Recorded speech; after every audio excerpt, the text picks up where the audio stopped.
Hello guys, welcome to my YouTube channel in CA Wala.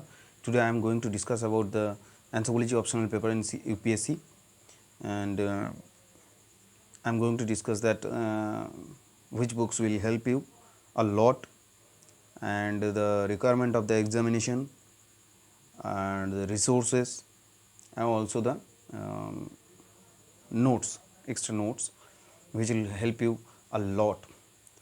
So देर नहीं करते हैं, शुरू करते हैं इस वीडियो को।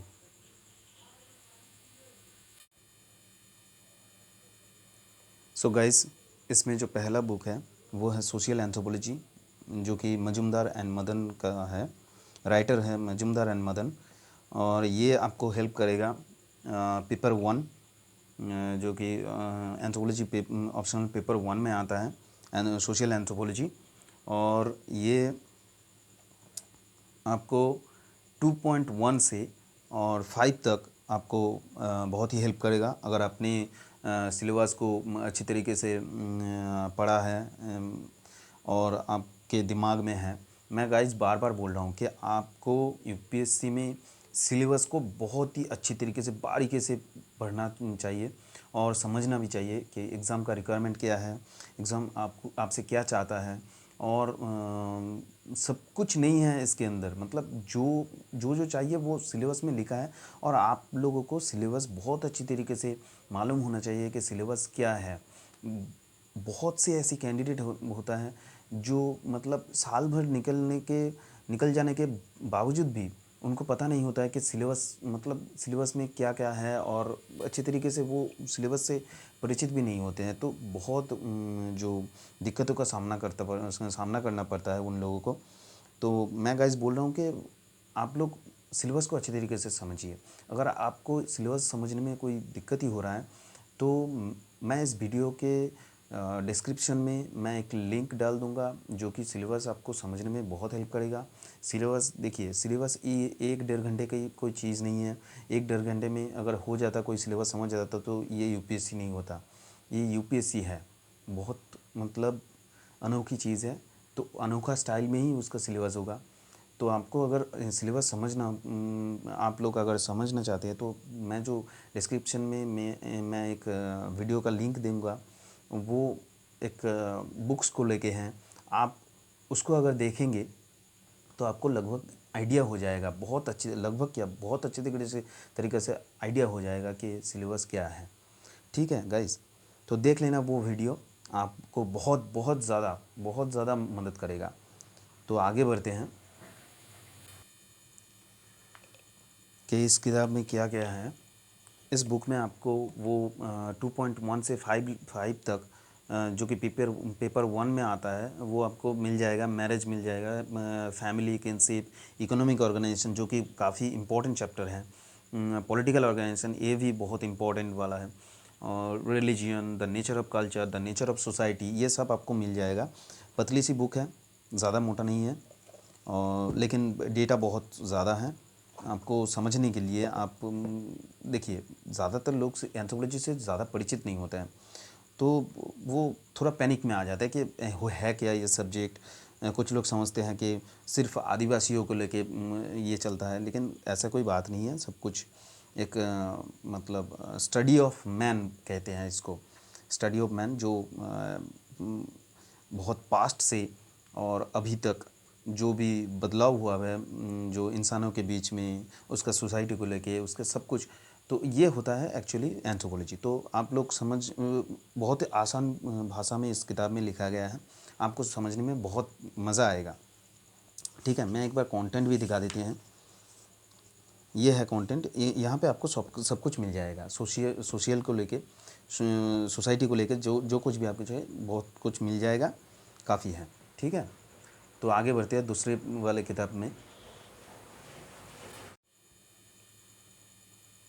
सो गाइज, ये है हमारे लिस्ट में number 2 books, and history of anthropological thought, जो कि लिखे हैं उपाध्याय एंड पांडे। बहुत ही फेमस बुक है ये। यह आपको मदद करेगा एंथ्रोपोलॉजिकल जो थॉट है, जो थिंकिंग प्रोसेस कैसे अलग अलग राइटर ने अलग अलग जो उनका जो थिंकिंग प्रोड्यूस किया है, तो ये उन लोगों को लेके ये किताब है कि वो लोग क्या सोचते हैं सोसाइटी के बारे में, या फिर ये जो चेंजेस आए हैं क्रोनोलॉजिकली, तो उनको लेके उनके विचार, उनके मन में क्या विचार है, वो विचार एक्चुअली इसमें व्यक्त किया गया है। और ये पेपर 1 में आता है एंथ्रोपोलॉजिकल थॉट, और जो कि एंथ्रोपोलॉजिकल थ्योरी का नाम लेके लिया है, जो कि पेपर 1 में आता है। और 6 से लेकर 8 तक, 6 से लेकर 8 तक अगर आपने जो सिलेबस है आप देखे हैं तो आपको समझ में आ जाएगा। 6 से लेकर 8 तक आपको मदद करेगा। इसमें सारे लेखक का जो राइटर का जो थ्योरीज़ है उन लोगों का, वो इतने सालों तक लाइफ भर जो मतलब जो भी कलेक्ट किया है उसका जो थियोरी निकल गया है वो यहाँ पे बिल्कुल लिखा गया है। और बहुत सारे राइटर के लेके लिखा गया है और उनका विचार, उनका सब कुछ। तो ये एक बढ़िया किताब है समझने के लिए। और इसमें जो भी सिलेबस के अंदर राइटर का डिमांड किया गया है कि आप इस राइटर ने क्या सोचते हैं आप बताइए, तो वो सारे राइटर का बात यहाँ पे लिखा गया है, जो आपको उन लोगों का थिंकिंग प्रोसेस को समझने के लिए बहुत मदद करेगा। और जस्ट हल्का सा मोटा सा एक किताब है, ठीक है। बहुत सारे टॉपर्स ने भी जो है कि सजेस्ट किया है इस किताब को, ठीक है। तो आगे बढ़ते हैं हमारे तीसरे किताब में, या तीसरा जो बुक्स है तो उसके बारे में। सो गाइस, ये है हमारे लिस्ट में नंबर 3 बुक, जो है कि फिज़िकल एंथ्रोपोलॉजी, और ये लिखा है पी नाथ सर ने। और जो लोग वो एंथ्रोपोलॉजी लेने के लिए सोचते हैं ना कि हमें एंथ्रोपोलॉजी लेना है ऑप्शनल पेपर में, तो उनके दिमाग में या फिर वो कहीं पे सुना है कि मतलब पी नाथ, इस नाम को तो सुना ही होगा, पी नाथ का फिज़िकल एंथ्रोपोलॉजी, ये वो लेते ही लेते हैं। ये बहुत ही इम्पोर्टेंट बुक है। जैसे कि यूपीएससी का कुछ ऐसे हैं कि पॉलिटी के लिए एम लक्ष्मीकांत, जो कि पॉलिटी का बाइबल कहा जाता है, या फिर जो है हिस्ट्री का बिपिन चंद, या फिर इन्वायरमेंट का जो शंकर आईएएस। तो वैसे ही फिज़िकल एंथ्रोपोलॉजी के लिए पी नाथ बहुत इम्पोर्टेंट किताब है, बहुत इम्पोर्टेंट बुक है ये। और ये आपको हेल्प करेगा जो कि नंबर 1 9.1 से लेकर 12 तक, जो कि बायोलॉजिकल एंथ्रोपोलॉजी है, पेपर 1 में आता है, जो है ये आपको बहुत हेल्प करेगा। और ये जो है बहुत मतलब थोड़ा थिक है, जो है थोड़ा मोटे हैं, ज़्यादा पेज का है, लेकिन इन्फॉर्मेशन बहुत ज़्यादा है, ठीक है। मैं एक बार कंटेंट्स दिखा देने की कोशिश करता हूँ कि ह्यूमन जेनेटिक्स, ठीक है। फिर आता है organic evolution, races, human growth and development, primates biology, human ecology, applied physical anthropology, demography, human evolution. ये मतलब ये है कंटेंट्स। इसमें बहुत ज़्यादा जो डिटेल्स में दिया गया है, जो आपको समझने के लिए हेल्प करेगा। और बाकी सब तो सब कुछ पढ़ लेते हैं इंटरेस्ट में, लेकिन आके अटक जाता है हर कैंडिडेट जो एंथ्रोपोलॉजी ऑप्शनल लेता है, तो आके अटक जाता है और समझने में थोड़ा प्रॉब्लम भी होता है। हालांकि मुझे भी प्रॉब्लम होता है, मुझे छुपाना भी नहीं है। ये फिज़िकल एंथ्रोपोलॉजी जो बायोलॉजिकल एंथ्रोपोलॉजी के नाम से भी जाना जाता है, तो ये यहाँ पे आके मुझे डिटेल्स में देखना पड़ता है कि क्या है, बाकी सब तो इंटरेस्ट होता है कि पढ़ने में मज़ा आ रहा है। ये आदिवासी या ट्राइब्स का जो भी कल्चर है, या फिर जो मनुष्य से पहले जो उसका फिज़िकल था, तो वो पढ़ने में चल जाता है। लेकिन यहाँ पे आके जेनेटिक्स के बारे में पढ़ने के लिए थोड़ा दिमाग लगाना पड़ता है, ठीक है। तो ये है हमारे लिस्ट में तीसरा किताब। ये आपके पास होना ही होना चाहिए अगर आप अगर आप एंथ्रोपोलॉजी ऑप्शनल लेने के लिए सोच रहे हैं। ओके, तो आगे बढ़ते हैं चौथे किताब में।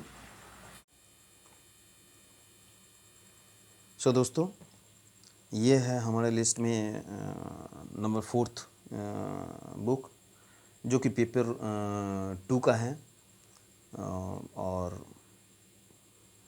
ये है इंडियन एंथ्रोपोलॉजी, जो कि नदीम हसनन सर ने लिखा है।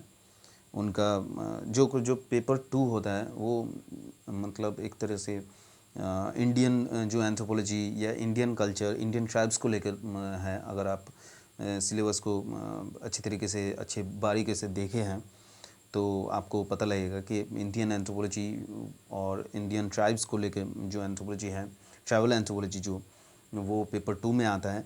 और ये आपको हेल्प करेगा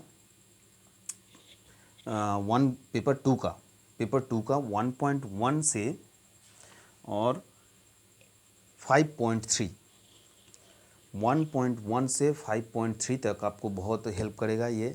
और इतना सीधा साधा इंग्लिश में लिखा है, इतना सीधा भाषा में लिखा है कि आपको बहुत समझने में बहुत इजी लगेगा, ठीक है। और मैं एक बार और दोहराना चाहता हूँ कि इनका जो राइटर है, इस बुक का जो राइटर है, वो है नदीम हसनन सर। आपको ऐसे ही मिल जाएगा कहीं पे भी, ऑनलाइन शॉपिंग या फिर किताब की दुकान में। आपको मतलब कॉमन राइटर हैं, सब लोग जानते हैं कि एंथ्रोपोलॉजी के लिए। और ये न्यू एडिशन है, जो 7th revised and uploaded addition जो है, ठीक है। मैं एक बार अंदर दिखा देता हूँ contents. Indian anthropology, cultural reconstruction of the past, जो सेक्शन 3 का है, racial, ethnic, linguistic, demographic elements in Indian population. और सेक्टर 4 का है जो approaches of the study of Indian society. ऐसे लेके सेक्शन को लेके सेक्शन 9 तक है, ठीक है, जो आपको बहुत ही हेल्प करेगा इंडियन एंथ्रोपोलॉजी को समझने के लिए। और इंडियन एंथ्रोपोलॉजी पेपर 2 के लिए बहुत ही इम्पोर्टेंट है।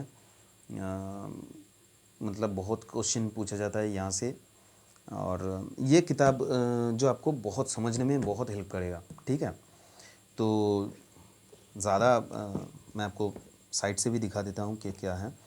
ये इतना सा है, लेकिन डेटा बहुत है, ठीक है। तो आगे बढ़ते हैं हम अपने जो 5वां या 5th जो बुक है उसके तरफ।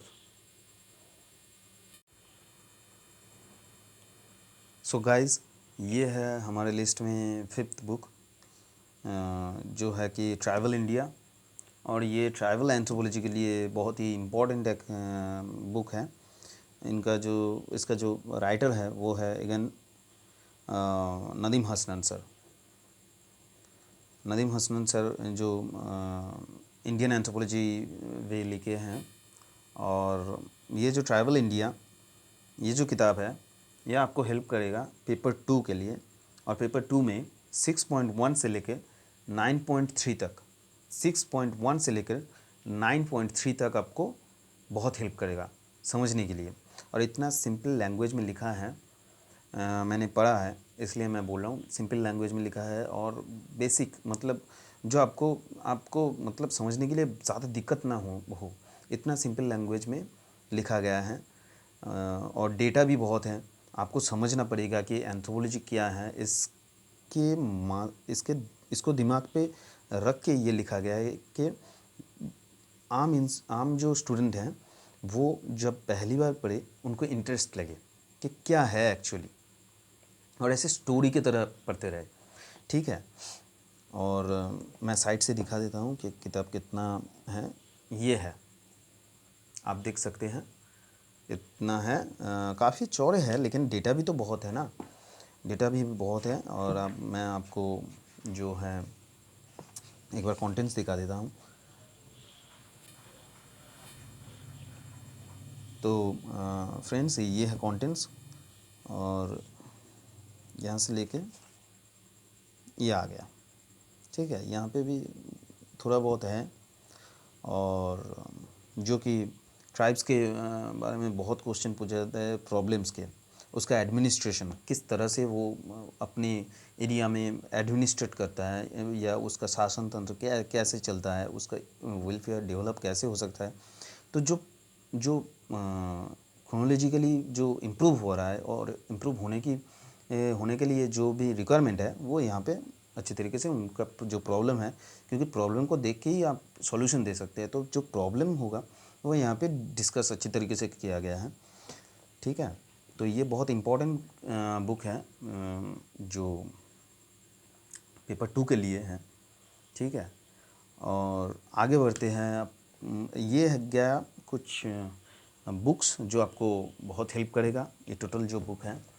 और इसके बाद मैं बात करूँगा एक और मटेरियल्स के, जो है कि ब्रेन ट्री का, और बहुत ही इम्पोर्टेंट नोट्स हैं। ठीक है, और तो आगे बढ़ते हैं और देखते हैं कि उसमें क्या है। सो दोस्तों, ये आ गया ब्रेन ट्री मटेरियल। ठीक है, ये 4 वॉल्यूम में आता है, volume 1, volume 2, volume 3 and volume 4। 4 volume में आता है। ये बिल्कुल सिलेबस के अकॉर्डिंग ही बनाया गया है। ये भी आपको बहुत ज़्यादा हेल्प करेगा समझने के लिए। लेकिन मैं रिकमेंड करूँगा कि डायरेक्ट इसको ना हाथ में उठाए, आप पहले बुक को पढ़िए, आपको समझना पड़ेगा कि क्या है। और इसमें भी अगर आपको दिक्कत हो रहा है, और हाँ, ये जो ब्रेन ट्री है, अगर इसका मैंने पहले ही एक वीडियो डाल के रखा है, जो मैं डिस्क्रिप्शन बॉक्स में दे दूँगा कि ये क्या है, इसके अंदर के क्या क्या कंटेंट है, किस तरह से ये बनाया गया है। वो मैं पहले ही एक वीडियो बना चुका हूँ। आप जाके मेरा चैनल पे या फिर डिस्क्रिप्शन बॉक्स में मैं लिंक दे दूँगा, वहाँ पे जाके आप देख लेना कि क्या है इसमें। और इसके अंदर जो कि ब्रेन ट्री अनबॉक्सिंग वीडियो नाम के बनाए हुए हैं, और वो देख लेना, तो आपको पता चल जाएगा कि इसके अंदर क्या क्या है और किस तरह से ये सिलेबस को फॉलो करते हुए गया है। तो मैं इसके बारे में ज़्यादा कुछ नहीं बोल रहा हूँ, बस आप वीडियो देख लेना तो आपको समझ में आ जाएगा। ठीक है, तो ये हो गया जो आपको ऑप्शनल पेपर में बहुत हेल्प करने वाला है। और इसके साथ साथ मैं बताना चाहता हूँ कुछ और बातें, जो कि अगर आप समझते हैं कि मुझे एंथ्रोपोलॉजी समझने में थोड़ा दिक्कत हो रहा है, तो इसका एक सॉल्यूशन है, मैं बता देता हूँ। ठीक है, सो गाइस, अगर आपको लगे कि मुझे समझने में दिक्कत हो रहा है, तो बेसिक के लिए जो कि है कि केरला बोर्ड के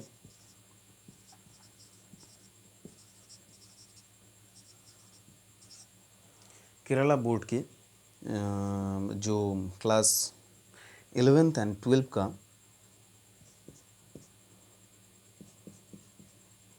ये जो 2 किताब आता है, आपको ऑनलाइन में मिल जाएगा। केरला बोर्ड का वो बहुत ही आसान भाषा में लिखा गया है, और इजी टू अंडरस्टैंड, बहुत ही समझने में आपको बहुत मदद करेगा। और जो बेसिक है कि एंथ्रोपोलॉजी क्या है, अगर आपको इसमें दिक्कत हो रहा है, तो अब वहाँ जाके वो जो किताब है, वो आप ऑनलाइन या फिर ऑफ़लाइन तो मुझे हार्ड कॉपी नहीं मिला है, मैं ऑनलाइन ही पढ़ चुका हूँ। तो मुझे लगता है वो आपको बहुत मदद करेगा। ठीक है, और ये बेसिक के लिए है। आपको समझ में आ जाएगा कि एक्चुअली एंथ्रोपोलॉजी है क्या, और वो किस तरह से मतलब काम करता है। सो केरला बोर्ड का जो क्लास 11th एंड 12th का जो है NCERT है, तो वो आप ऑनलाइन आपको तो मिल ही जाएगा सॉफ्ट कॉपी, तो आप डाउनलोड करके पढ़ सकते हैं। ये आपको बेसिक क्लियर करने में बहुत मदद करेगा। और कुछ ऐसा भी है जो आपको बहुत मदद करेगा एडवांस नॉलेज रखने के लिए। और ये मतलब ये कोई शौक से नहीं, इसमें से क्वेश्चन पूछा जाता है। तो पहला जो है इंडियन गवर्नमेंट का जो है, एक आता है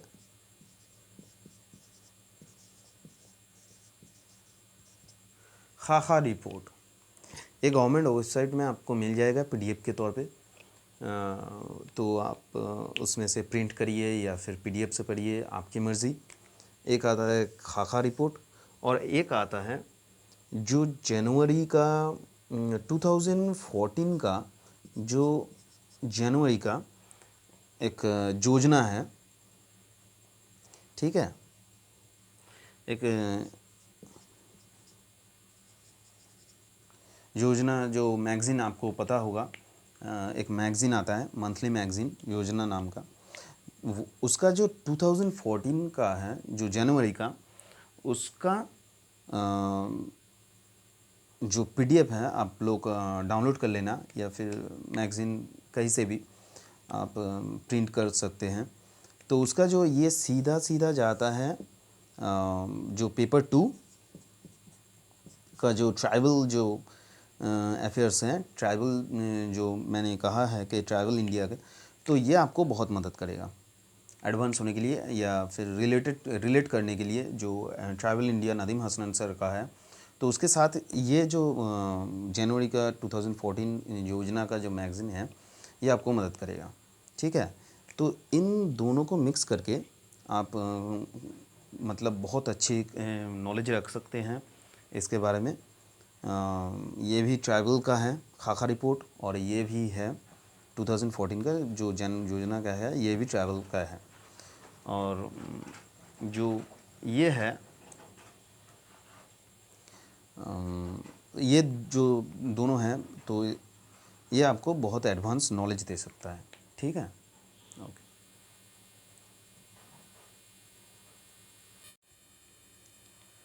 सो गाइज़, आज के ये वीडियो मैं यहाँ पे ख़त्म करता हूँ। अगर आपको वीडियो अच्छे लगे तो लाइक, सब्सक्राइब और शेयर भी कर देना। Thank you for watching.